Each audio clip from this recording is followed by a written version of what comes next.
we are going to add a step here, more than we have done in the upper central incisor. Here we know that the greatest dimension of the tooth is at the crest of curvature from the labial and lingual aspects. And this great dimension is 6.5. But the width of this block is very big, or bigger than this 6.5. So when you draw a tooth on the block, you will take time to make carving. Here I'm going to decrease the dimensions of the block. Say this is 6.5, so this is 6.5. So I'm going to decrease the dimension of the block till it becomes 8 or 10 millimeters. I'm going to put the graph paper here. I'm going to draw a line from here and line from here to let the block just 10 millimeters. Also the same, I'm going to do it here from the opposite side, and I'm going to remove the excess wax. Also, after I remove excess wax from these sides, I'm going to remove the excess wax from these two sides, like this. This will save time.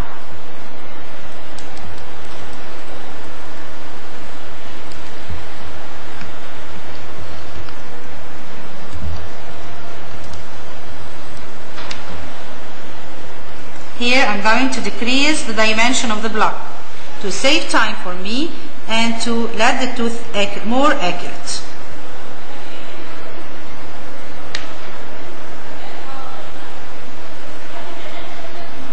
From both sides.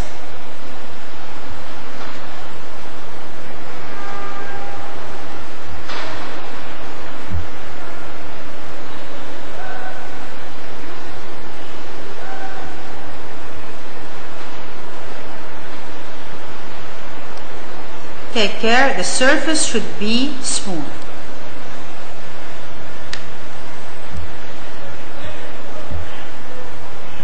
And also remove excess wax from here. Now I remove excess wax from these sides. I'm going to remove excess wax from these sides also.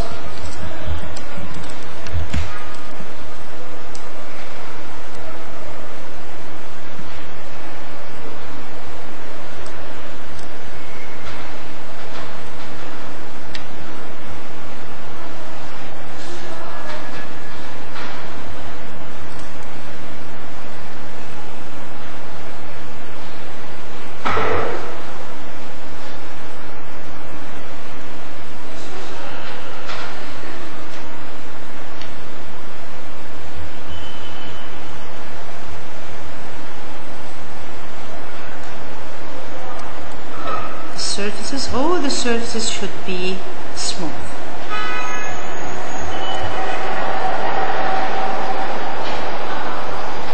Now I'm going to draw the tooth. As we said before, the crown length here, the crown length is 9 and the root length is 13. So I'm going to measure the crown length and put a line between the crown and the root. With the graph paper, on the block, then measure 9. Be sure that the length of the block is 22. Then measure 9 millimeters and put a mark with your carver. From the opposite side, I'm going to do the same step. Put the graph paper and measure about 9 millimeters from this side. Line the two marks all over the block. All over the block. Then, here, I'm going to divide the crown into 3/3. The crown length is 9 millimeters. So 9 divided 3 equals 3 millimeters. So I'm going to do this on the block. Put the graph paper, then measure 3 millimeters and put mark. Then from the other side, the opposite side, measure again 3 millimeters. Divide the crown into 3 thirds, each third 3 millimeters. Join the lines all over the block to be sure that your thirds from each side are on the same level.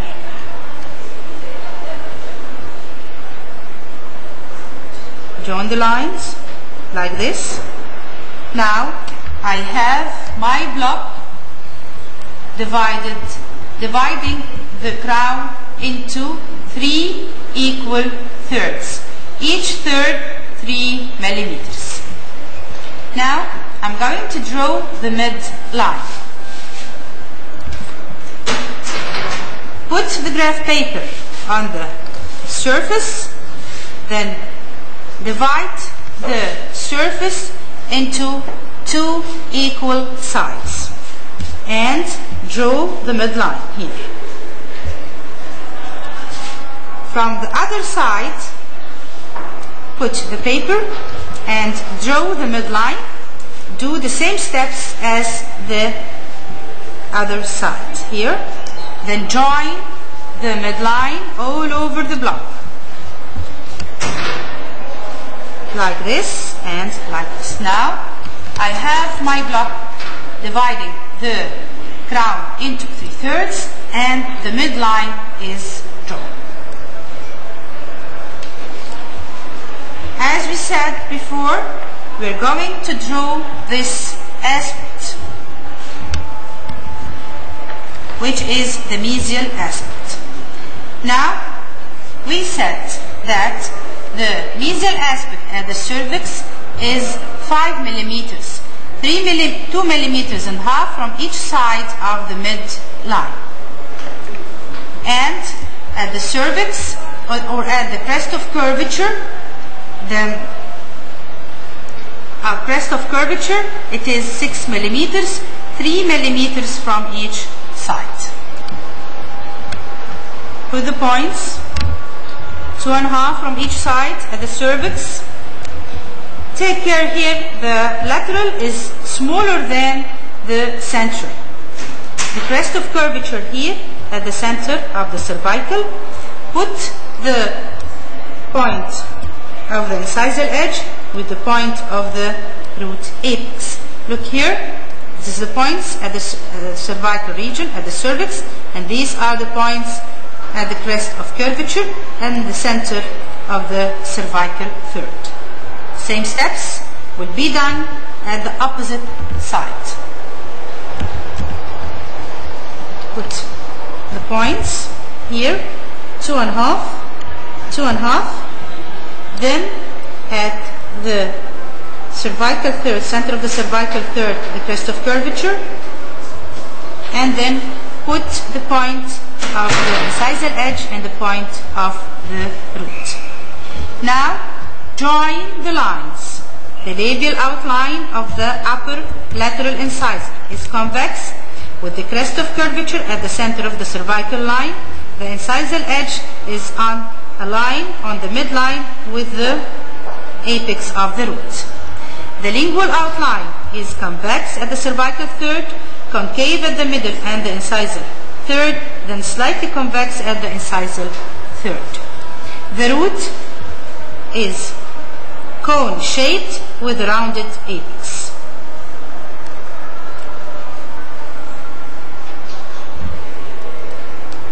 Here is the mesial aspect. I'm going to draw the distal aspect at the opposite side. The same I'm going to do. The labial outline is convex with the crest of curvature at the center of the cervical, then till I reach the incisal edge. The lingual outline is convex. Join your points.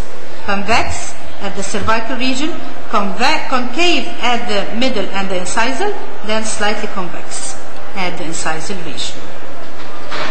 The incisal edge located on the midline. Then I'm going to draw the root, cone-shaped with a rounded apex. Now I draw the distal